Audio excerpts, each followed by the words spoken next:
those questions, we were getting into this code block here. And that's the part that is inserting those answers to the database. And what we wanted though was down here, there's a select statement that actually is retrieving, it's supposed to retrieve the user number who submitted their question answers and display it on the screen. But that's the part we want to attack because it's reading from the database, and if we trick this query down here into doing something else, we can actually read arbitrary data from the database. So it's taking question and answer and putting that right in the query there. So if we were able to do some SQL injection, we could maybe do that. So back to the whole yen thing. So we determined the input here doesn't result in this. We have to go through a separate channel, that being the WebSockets, to get to that last block of code here that only happens after the last answer. So we have the yen thing, we have the yen symbol, which will help us escape that function. So in that function, there's no yen in here. So we can just put a yen in, and then when it gets sent to MySQL, that'll be replaced by a real backslash, and we'll have enough slashes to escape the stuff we're going to inject. So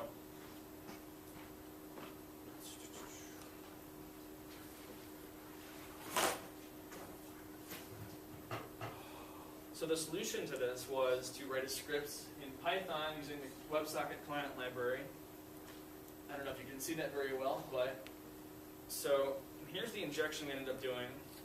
If you know anything about SQL, we're going to first escape it with, we want to escape it with a quote, but since it's going to try to filter those quotes out, we're going to add our own backslashes in, one of those being the yen symbol, which is recognized by the system as a backslash, ultimately when it's passed to MySQL.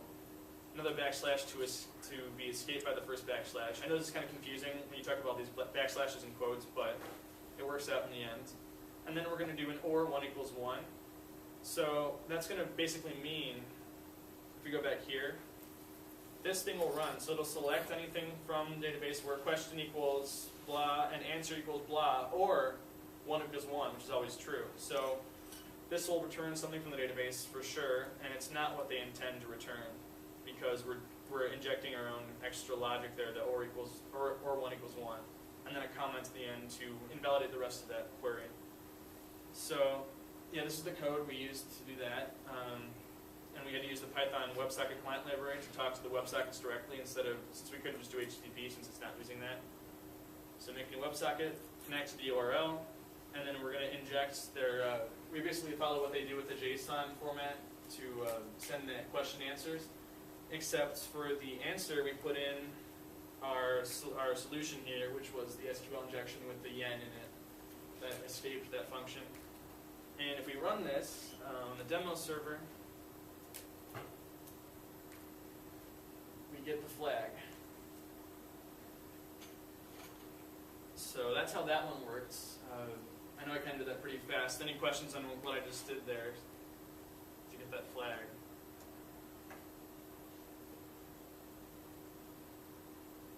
Alright, if not, this will be up for a while to play with, and we can talk about it a bit afterwards too. That's all for this, then we're going to move on to the next thing, which is going to be... Okay. Want to get the thing on display, or do you want me to try? Oh, yours. And so that one was pretty easy once we figured out that you actually had to use the yen in combination with SQL injection to get in. And yeah, and WebSockets, right? That was the tricky part, to learn how to use WebSockets and then do that whole thing. So.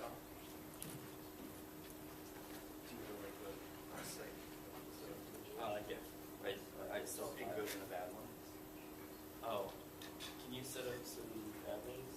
Can you set up sites? No, you have that one? So you can bad one. There's one that doesn't work. One that doesn't work. Yeah. So I can. Yeah. You know what? Why don't you pull up the opera proxy? So That way I can set up sites. Oh, can you set up sites? it's not a big deal because I didn't. So they solved it. Alright. Or it has to be served as a nice HTML. Alright, so I'll show you what we're doing with this one. So this one was another web challenge. In the CTF, there are a couple of different categories of challenges. The one that we did the best at were the web challenges. Mostly because with the cyber defense competitions and everything, we've got a lot of focus on web applications. There were other categories. There's a cryptography category. We did actually get one of those. which was pretty surprising. And reverse engineering category, which we did not get any of those. And then just is called the ponage category, which is what the simple calculator was that I got. And those are basically binary exploitations. That one in particular was a buffer overflow that you had to then take all the way to dropping shell on the box, and that's the one where you actually get shell and try to read the flags from wherever they are to get shell on the box. All right, so the other web one, this is actually the first challenge we solved, I believe, was the Optoproxy. Was it? Besides yours doesn't count. Yes. Okay. 5, 6, 7. So what it was is it was a little simple proxy like this.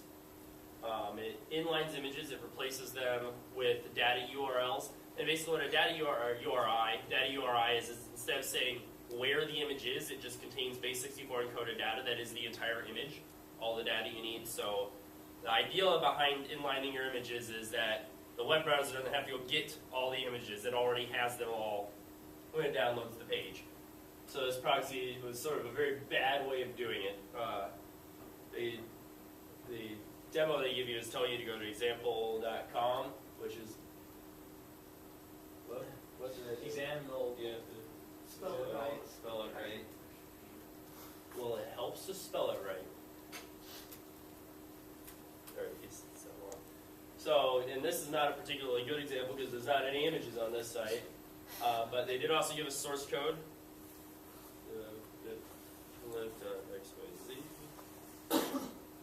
And looking at the source code, it's in Ruby, and I know Ruby, so that was good.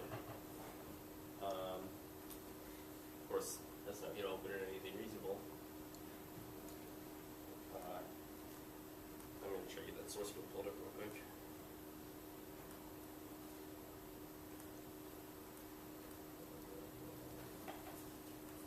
Come on.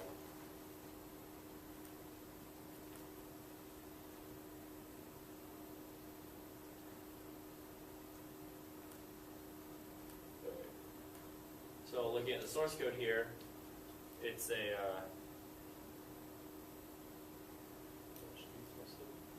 alright, there you go. What it is it's a Sinatra application, which is a lot like Flask except in Ruby. And you can see here what's going on is it is doing an exec statement where it's basically getting that URL that you plugged in, and it's executing wget to download that web page as well as downloading all of the images. Now this actually will download all of the images that are on that website here, which is important because then a little later, we see we're going through here, we're finding all of the images, and then what we're doing is once again, we're opening that image URL and reading the image. So it actually downloads all the images twice, which tipped us off pretty early that there's something weird going on there because there's no sane reason to download an image twice. It downloads all the images basically for the sole purpose of getting their names and then downloads them again, which is weird. So this open method right here in Ruby uses the open URI library that's included up at the top where you can't see. Right there, open URI, which basically replaces the normal open method, which normally only opens files, and allows it to open files or a URL. And then you can treat that URL like a file and read from it like it's a normal file. So thinking right there, right off the bat, well, we just need to convince it that it looks like a URL, but is actually a file, and then we can get it to open the flag and read the flag and give us the flag off the server. So we tried a couple things. What's that one? Files.mackers.me. So the first step that we really had to do to even start poking at this was stand up a website that we could use. pqz.us:4567/files.mattgers.me. So stand up a website that we can load with some images that get replaced. And if we check out the source here and compare that to the original source.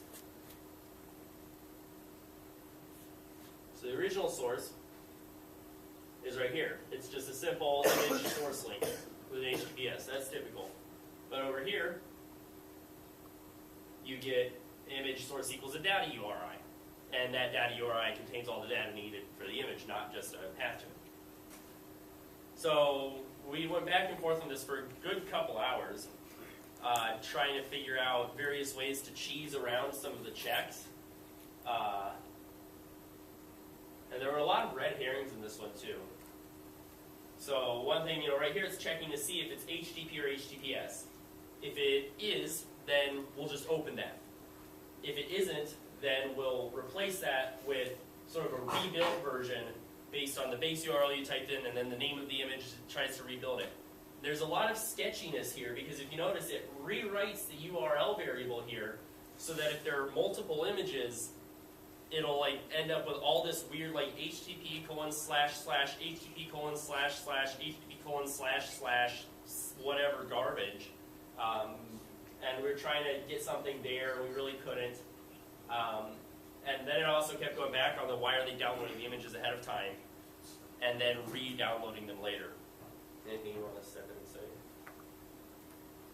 I mean, yeah, they definitely throw in a bunch of irrelevant things in there just to throw you off too. Oh yeah, like Like parsing the temp- H2. oh yeah, they parse the H2s.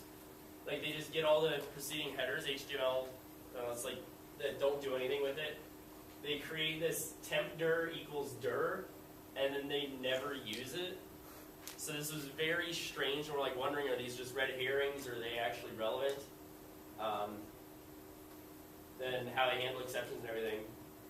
But finally, after going back and forth on this for a while, and like I said, trying different images, multiple images, in weird orders, whether or not they hit this line, because our main angle we're trying to get on is find a way for it to hit, we need to get here.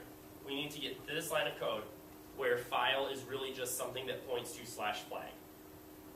And, or URL equals image, we need the image to be something that points to /flag, and we couldn't find a way to get past this without here. So after, yeah, a long time of going back and forth on this one, I finally just Googled, oh, what the hell? I'll Google OpenURI.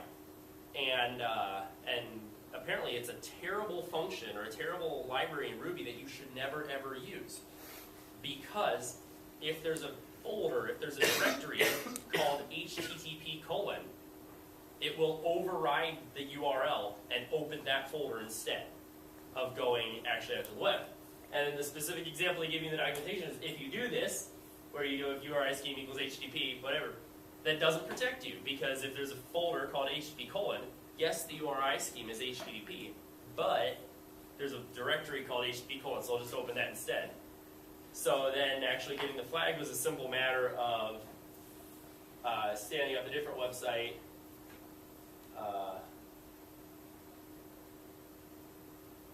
here with a different image that does this. The first one simply downloads an image and creates that folder. Remember how I said earlier that it downloads all the images. Well, it also creates any directories that those images need to go in. Creates a directory called HTTP:. And then later, this one just opens that directory now to the Ruby library that looks like a URL. But it's actually, when it goes to URI open, it just opens the HTTP:, folder and then goes into it and then goes up a couple levels and then grabs the flag. And the end result of that one is echo.us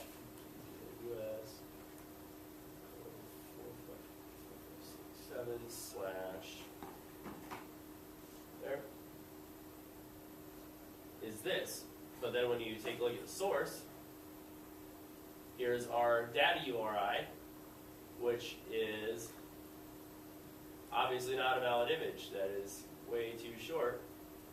Take that, put it into a base 64 decoder somewhere randomly on the interwebs.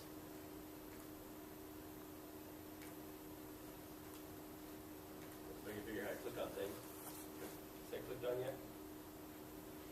There we go. And there's the flag.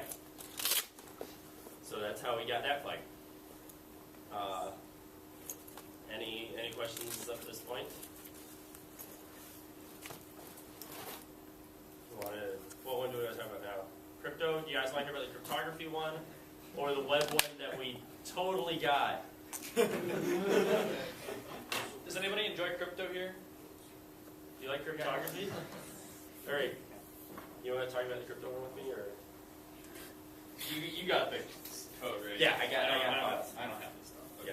I'll pull those up if you want to start talking about what Paul did to sort of get words on it. Okay, so yeah, if you want to pull up the Python code, but yeah, so basically for this crypto challenge, what we were given a file named ciphertext. So that's the encrypted message. It looked like a bunch of crap.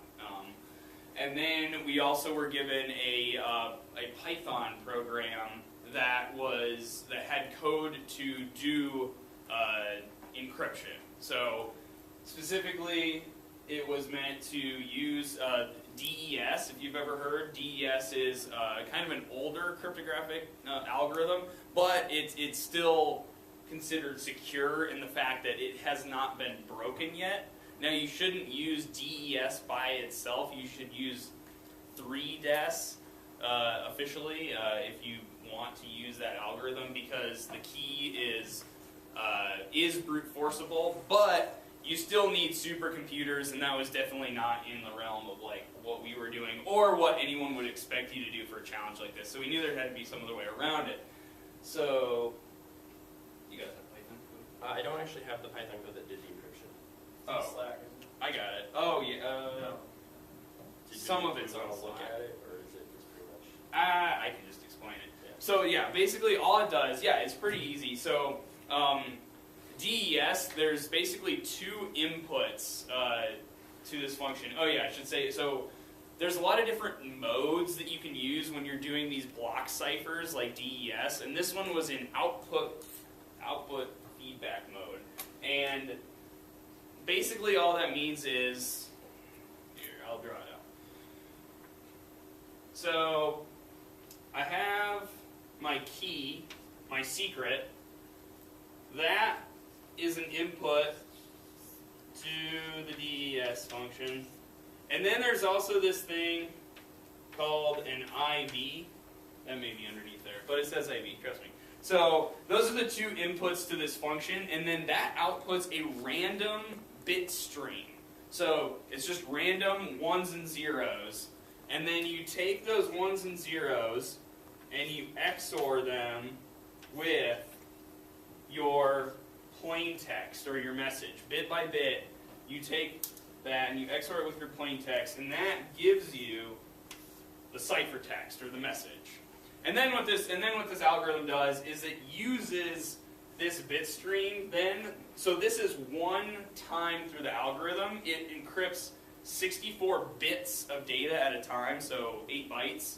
So you have an 8-byte key, you have an IV that's 8 bytes. It puts out 8 bytes of randomness, so to speak, and then you XOR it with your message. That gives you your ciphertext. And then you use this bit stream also as your next IV. And so you keep encrypting your data like this. This is a really secure method of encrypting data. It really hasn't been broken.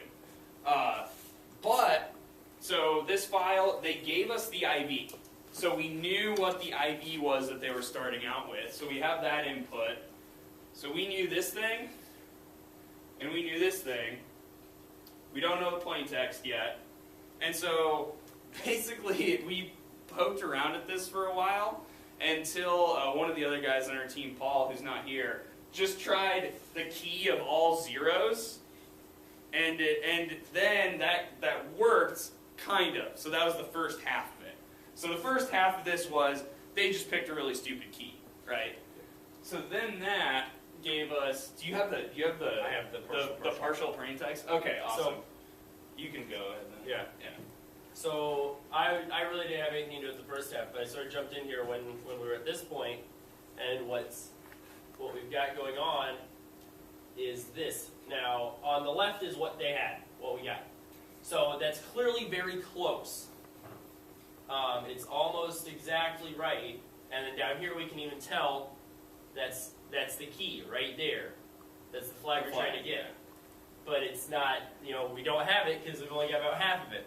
And what this is it's every, 64 bits at a time it's encrypted, which is 8 bytes. It's 4 bytes that are still jumbled, still random. No, it's 8 and 8. 8 and 8, right? Yeah, every other 8. Yeah. 8 bytes, so one block decrypted right, the other block decrypted wrong. Or they did something beforehand. We're not Or certain. there's something else, yeah. But yeah, the moral of the story is there's something wrong with every other half. So that right half, the right column, is pretty obviously Shakespeare. In fact, it's Hamlet.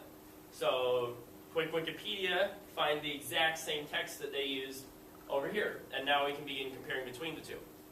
And it pops up pretty quickly that you can tell, right here, we got an 8. And over here, it's a 2. And then another 8, another 2. And then you wouldn't have had to do this XOR thing. But yeah. And that's why so many people solved this challenge. The most people solved this challenge. And we got we it solved it in the last like 20 minutes. Yeah. We got it like the last 20 minutes of the day. So We put it on. want me to do like a quick 10-minute version on the simple calc, or do you want to talk about bug bounty? There's not much to show for the bug bounty. We don't have Yeah, I guess I don't have it. I could try to talk about CSP, but that's not. Yeah. So another one that we totally got because like 10 minutes after the competition ends, right, you check and the flag's sitting right in his logs. So totally counts. So we got the points for that one, right? No. Yeah. We unofficially, in our own minds. Yeah, excuse me. So I spent almost the whole weekend working on one challenge, which was the second most solved challenge. So I mean, it was feeling really good that it was that hard. But it was, what it is, it's a binary exploit. So it's one of those ponage ones. And basically, I can show you what you get for it. So you get telnet, or netcat rather, into port 5555. So it pops up this nifty little command line calculator. It looks like something you might write in Computer 185 or whatever. So we tell it how many calculations we want to do. We want to do 4. Let's do addition. 2 plus 2. And then it yells at you. So it doesn't like it doing small numbers. Eventually I figured out that the minimum number you can use is 39.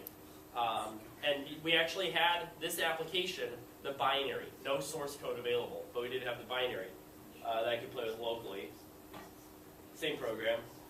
So let's do, 2 calculations. Oh yeah, it won't let you do small numbers there either. 4 is the smallest we'll let you do. And it just tells you that, we can do some subtraction, do more addition, and then save and exit, and it exits. And I'm figuring out, like, what's the save and exit deal? And eventually I was digging through the assembly, and bear with me here. I'm going to do a full talk on this one in a couple weeks, because there's a lot going on here. So we've got the disassembly of it, which is a lot. That's line 14,638, because it's the giant static loading binary. All the library functions are in here. It is a mess. There are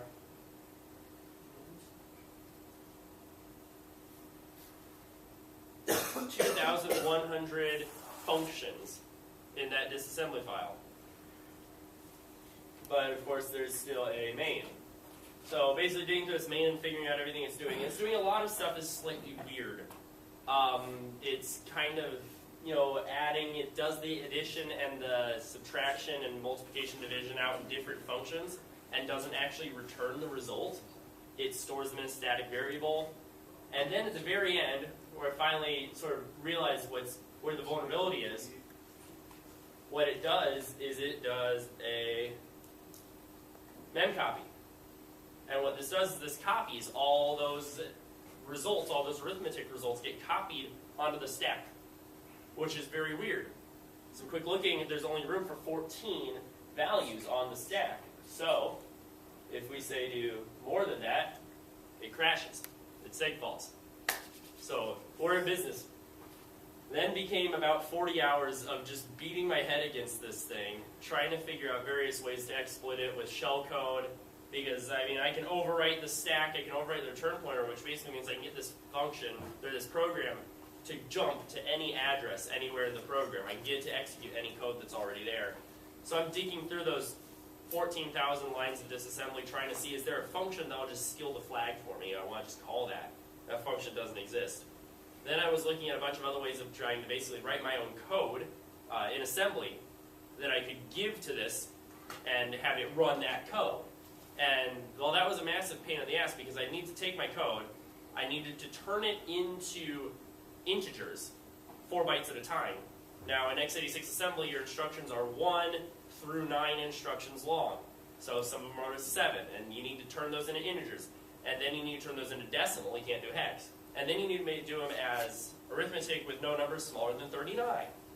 So it's just wonderful. I'm converting all these things to decimal, doing weird stuff, and trying to get in there. So I'm getting to load my code, load my shell code into this. It's not working. Just beating my head against this thing. And in the meantime, in the back of my head, there's the hard way of doing it, which is return-oriented programming, and that's very scary if you want to Google it. It's pretty nuts, and I'm not going to try to explain it short. And eventually I did that, and I got it in about 2 or 3 hours after starting that approach. And the end result is, let's see, what's that called? Yeah. So right here, oh, I got another cat. So what we got is a bunch of stuff that I can copy paste into that calculator. And what that's really doing is saying I'm going to do 80 operations, a whole bunch of invalid operations, which write zeros, and then some actual operations here to set up a bunch of pointers, basically, and then save and exit. And what happens with that is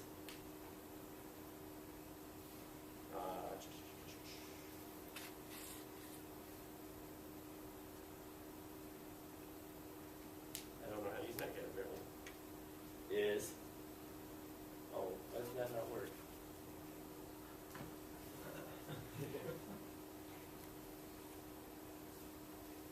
Alright, I think that worked. Yeah, you gotta. Yeah. I don't know why it's not working on that one. That's literally the same binary. Dumb. Alright, whatever. Well, so drop that in over the network and I get a shell. That actually created a new shell, in the case of this one, on the server. And then I was on the server, I could CD around ls, cat all the files, find the flag, and steal it. And that's what, that port 6661 is another one that I set up. And I'd highly recommend or encourage, if you want to just get into something way over your head that's super cool, start poking around with that port 66661. It's very similar. It's slightly easier to work with because you get to do everything as strings, so you don't have to do crazy conversions. And yeah, are you familiar with the protection data execution prevention (DEP) in Windows? It's called. You are. I hope you all have it turned on because it makes this stuff very, very hard. The calculator had that turned on, which was making it very hard for me to get my code somewhere and then execute my own code. I had to basically rebuild my program out of code that was already there. The Echo server that's running, that has that turned off, so it's much easier to pop some code in there and pop some shell code and drop shell. And there's some good examples online. If you have like very low moral standards, there's a working exploit on my GitHub against it, but try to come up with your own first. Or if you just don't know, look at that exploit and try to figure out how the hell it does work. That could be pretty impressive too. So to show you what that Echo server looks like.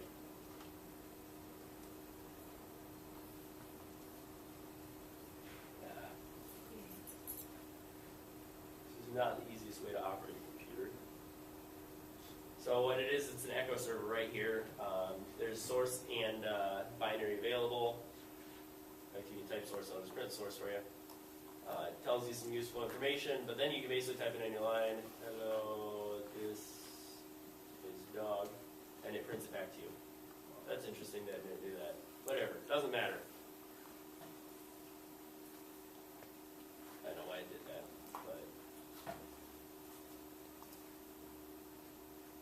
That's gonna hang. You only have 3. Oh, thank you. Yeah, that's probably not where I'm allowed to connect to. There. So it's this. So, highly recommend you play around with that and poke at it. What a successful exploit on that looks like is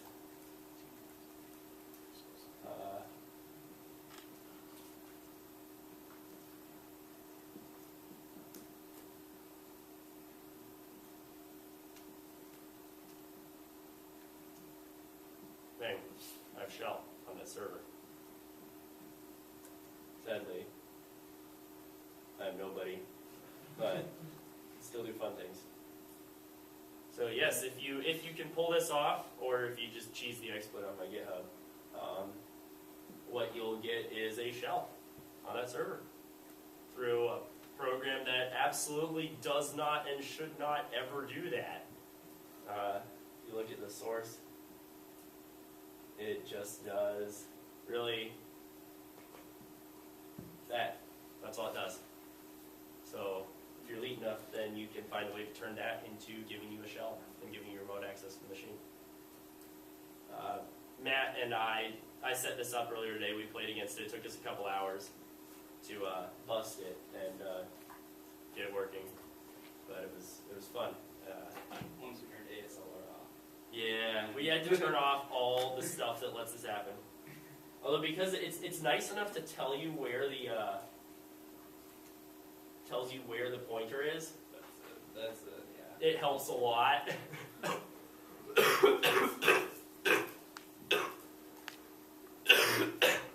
Not knowing that sucks. Alright, so yeah, I'm definitely going to follow this up after spring break. A bigger presentation on doing stuff like this so you can actually learn what goes into finding and exploiting one of those, because it's some pretty cool stuff. It's pretty far out. I think that wraps it up unless there's anything else that you want. Yeah, so that's it for this. If you guys are in the CDC, there's a lab jam at 6:30 over in Cooper 1012. If not, we'll be hanging around for a bit, so feel free to hang out with us or whatever. Oh, I guess let's also say that things like this are happening all the time. You can find them just by Googling online capture the flag competition. CTFtime.org. CTFtime.org has a lot of them. In fact, there's a good beginners one coming up this weekend. So if you're not leaving for spring break yet, it might be worth signing on. It's called Sunshine CTF. It's in Florida. So. It's in Florida, but it's also online. And it's similar to this one where there are web, cryptography, and ponage sort of categories. And you just basically see how many challenges you can beat. And it's not like the CDC, where it's defensive. These are offensive. You're out there and you're trying to hack stuff. Are we helping set up a team for that if people want to join? Or Yeah, I can sort of facilitate if some people want to do those. There's also some sort of not contest ones that are just sort of always going. Smash the Stack is one that I've played around with a bit. It's pretty easy to get started with, pretty friendly. Over the wire. Over the wire. Good one. Yeah, well, I mean, it's pretty friendly in the sense that you will spend 8 hours beating your head on every challenge and then solve it in about 15 minutes once you figure out how to do it. But you'll learn a lot. But you learn a lot from each one, yeah. Yeah, and probably one of these weeks coming up after spring break, we're just going to have a big day where we break up into small groups and we'll play some of these games. Sort of with each other, sort of friendly competition to see who can get the furthest in one go. Other than that, any questions? Any questions about CTFs in general, about the stuff we just did? Highly recommend start doing some CTFs because it's a lot of fun. And when you finally get one of those, it's like, that's a standard. For me, it was getting that binary reverse one, because I've always known about stuff like that, but I've never done it. And when I finally got it, I'm like, yes, that was fun. That was crazy. Anything for you guys? I'll let you have the floor then. Well, that's it then, yeah.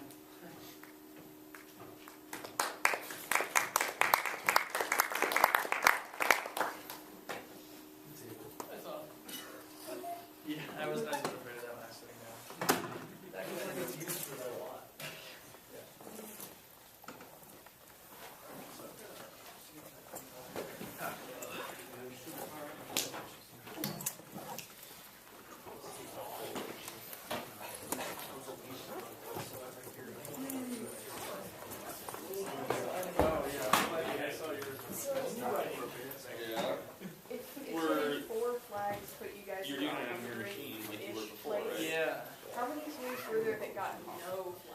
I'm guessing there were some that just like got the first flag. Thanks and for then- Hello World. Yeah, and that challenge was the flag is Hello World. The one that they all got. Yeah. So about 800 teams got that one. Yeah. When we got our first challenge, which was Saturday, we bumped up to like 400th place. So there were a lot that didn't get anything done at all, I guess. So yeah. And yeah, we didn't get anything on the first. We didn't hit 100 either. Well, close enough. Yeah. Did get 100 what? It would have place.